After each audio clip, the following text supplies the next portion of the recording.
So my name is Anouk Wipprecht, and I've been a friend of the Hive and Heb family for a few years now, and participated in some of the events, which is always really great. And yeah, now we're trying it digitally, which is also fun. So I am a specialist in robotics on the body. So I combine robotics, microcontrollers and fashion. So in the beginning of 2000 I started to work with microcontroller platforms and modules like this one. This is the Arduino. It is really a cool thing. It's a cool platform to get into when you want to play around with electronics and all of that stuff. And basically all my dresses and all my designs are based with microcontroller heartbeats. So I am gonna share my screen, and I am going to show you some of my work. This should be visible. So what I said, I combine engineering aspects, programming aspects, fashion aspects, design aspects, partially is mechanical engineering or architecture as well.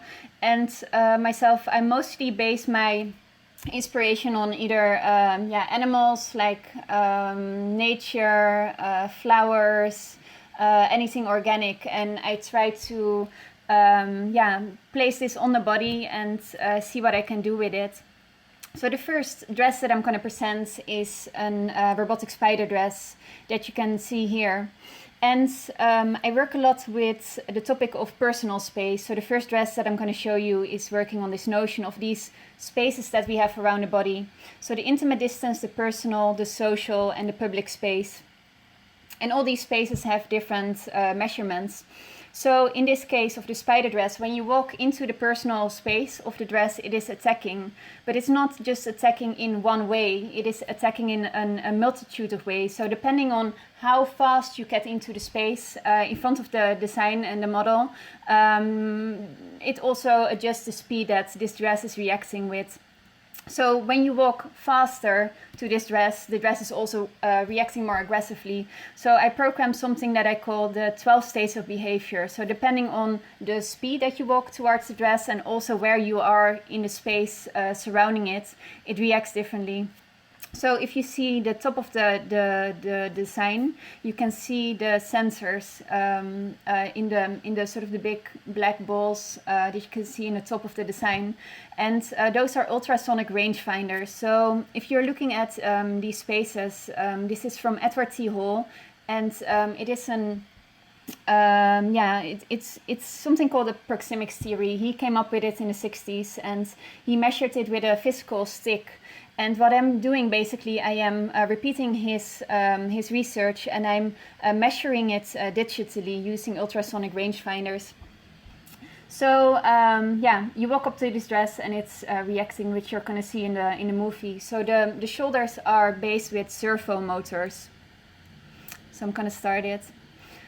And something that we talk about in robotics is degree of freedom. So the more degree of freedom a robot has, the more you can do with it, or the more the robot can do itself. So here you can see that the legs are moving out. They're also moving, hinging around them, and then the little fingers are also able to move. So the more degree of freedom you have with robotics, mostly the better. That is sort of, the more you can do with that. Mostly my systems are on the back, which you can see in this video. There's a lot of wiring going on. There's a lot of servos on each shoulder plate. And also there's a respiration sensor, which you can see there. Because with a former prototype, what I had was the model was just socializing in the space. And the problem that I had was that the dress was always responding, so it was always going off. And I didn't find that a very symbiotic kind of way. I think the system should react with the wearer, so they should listen to each other, sort of. So in the first version, it was basically always reacting. And this version, what I put in there is she's breathing in and breathing out. And the respiration sensor is notifying this. And the system goes into a sleepy state on the shoulder. So it goes into an off mode for the time being, as she can communicate with a person. So it's also all about not only building these robotics, but also what is the symbiotic relationship with hosting these robotics on the body and how they respond.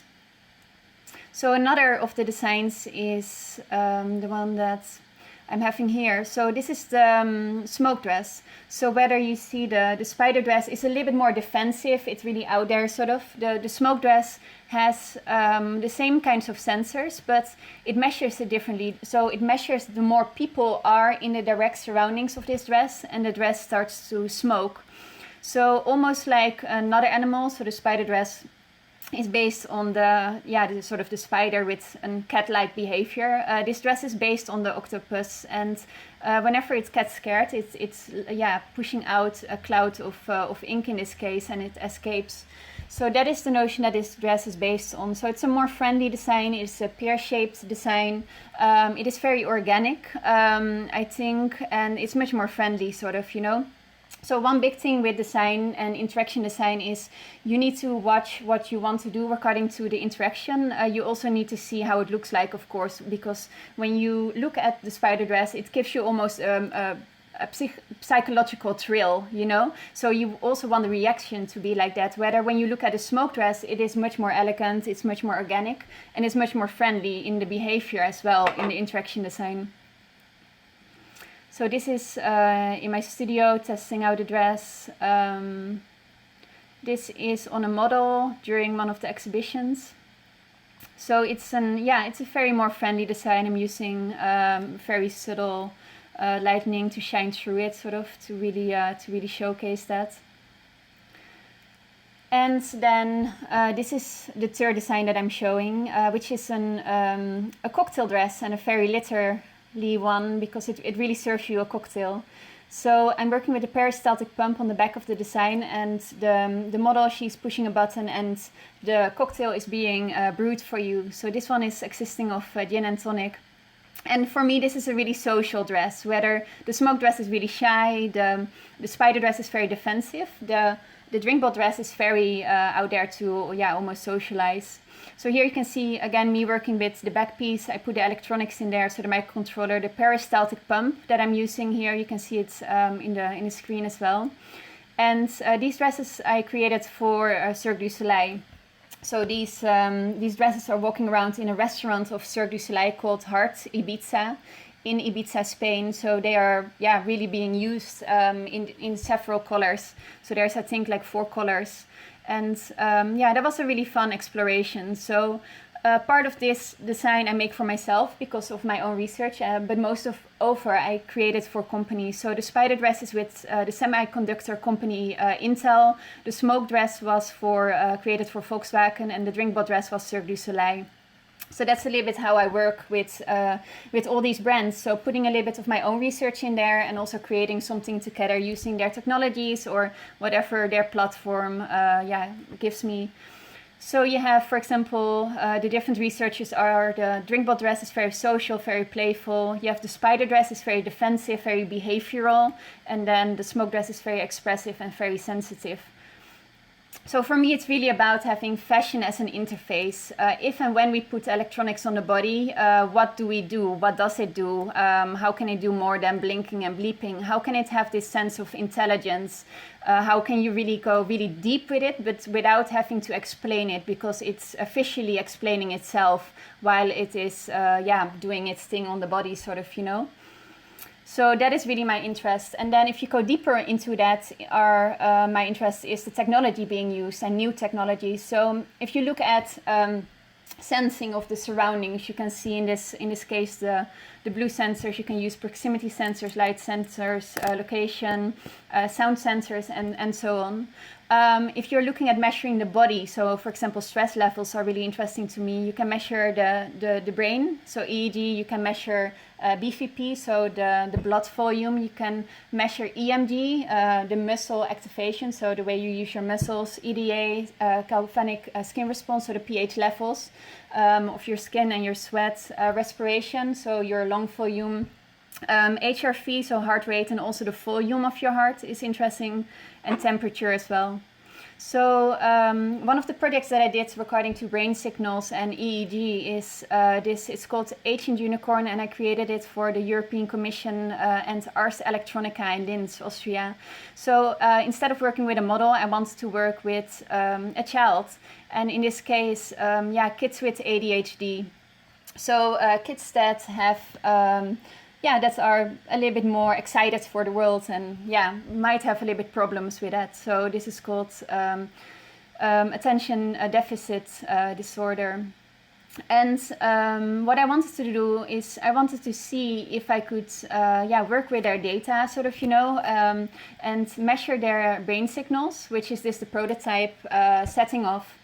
So, and I wanted to create a design which would measure the brain signals and also have a camera inside the design, so it could measure when the focus was going up and also record when this focus was going up. So I would be able to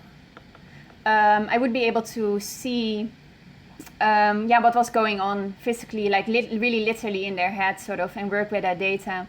So there's a little camera in this unicorn horn, and what I wanted to discuss or work around was not having a really invasive system when you put like a really big EEG system on a kid, sort of, in a white room with a doctor. I wanted to make something really playful. So what I tried to do is I wanted to look at the brain signals, in this case the P300 of the ERP. So that has to do with the wave that causes this span in focus, and research only this, and it allowed me to make this mohawk kind of shape on the head in where I could create the design from. So here you can see some of the design design research in that part. The system is on top. And that became this design in the end. So everything is in the end built in. The system is on the top, and here you can see it in a museum setting. And basically what I did, and you cannot see that here, I created it with different colors. And the most important thing for me is that the kids could walk up to this device, put it on, and also put it off. And it was a fairly playful situation. So the step ahead, what we did with the company that I was working with, G-Tech, is we actually brought this device out because it was actually really interesting to work with this notion of focus and consolidate that, sort of, So this is the Unicorn Hybrid Black, and it's a device that you can buy. The problem with EEG is that a medical EEG device and system is really expensive. It's about $10,000, while you can have EEG devices which are commercial. They might be $200, but they are not working in a medical setting. So this is a medical grade setting device, which is really cool. It's only a fraction of the price. It's only $1,000 if you would buy it. And if you don't have that money, or people, makers, hackers, and all of that stuff, we also set up a series of hackathons. So you can actually also join the hackathon and use this device without having to pay anything if you want to get into EEG, to really make it accessible for makers and people to get into it, and to be able to wear, to use a reliable device and a reliable EEG setting without having to pay all of that money, basically. So I think I'm going a little bit over the time, so I'm just gonna share the last projects, which have to do a little bit what Janet was also working on around prosthetics, together with Hyphen Hub. And this is a bionic pop artist. Her name is Victoria Modesta. And I've been working with her for, I think, 6 projects now. So here you can see the smoke leg. She steps in it and it starts to smoke. It's based on the smoke dress. But a project that I think is interesting is called Sonifica, which you can see here. And I'm not going to show the full video, but it's basically a prosthetic leg. And it's also the notions of having these tusks around her body. So in the leg is an accelerometer. When she moves her leg, you hear the sound, and she can also sonify using these tusks. So I wanted to show this movie, but I think I'm gonna just share it as a link, or I will crop it. Let me show it, and I can always crop it out. I'm Victoria Modesta, and I'm a bionic pop artist.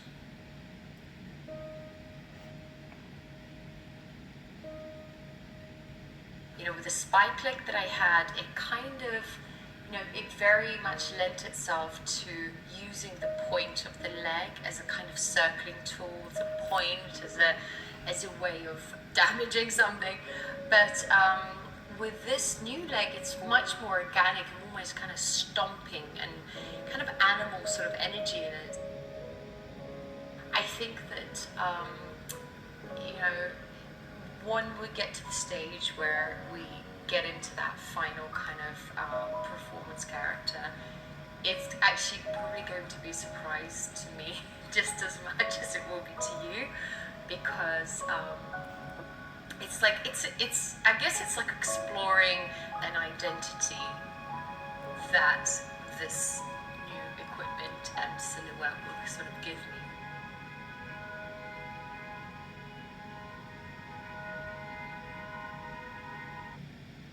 So yeah, that's called Sonifica. It was a project in collaboration with Autodesk, presented at Miami, Art Miami.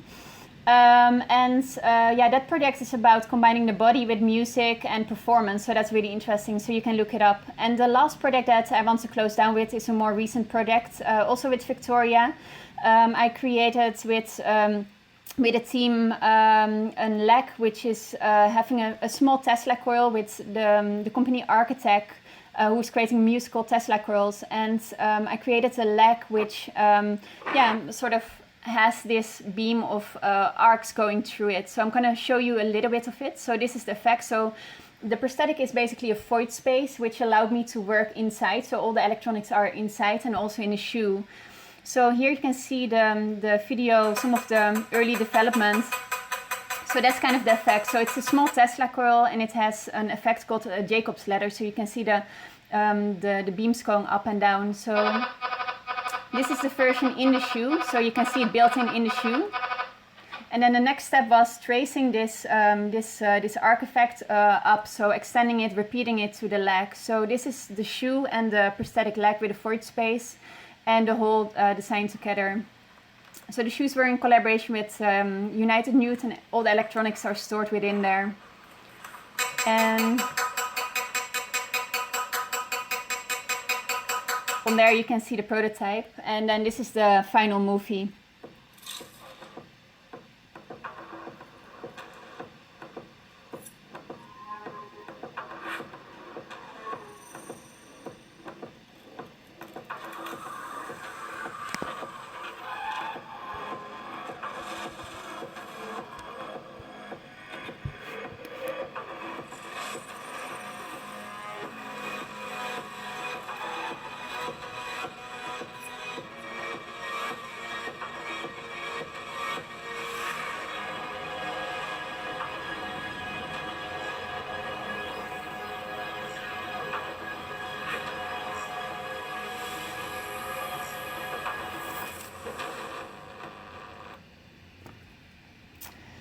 So yeah, that's it for me. I've a lot more to show, but limited time. But the main thing is really exploring the body, exploring electronics on the body, effects, microcontrollers, intelligence, robotics, and that's my bare existence here.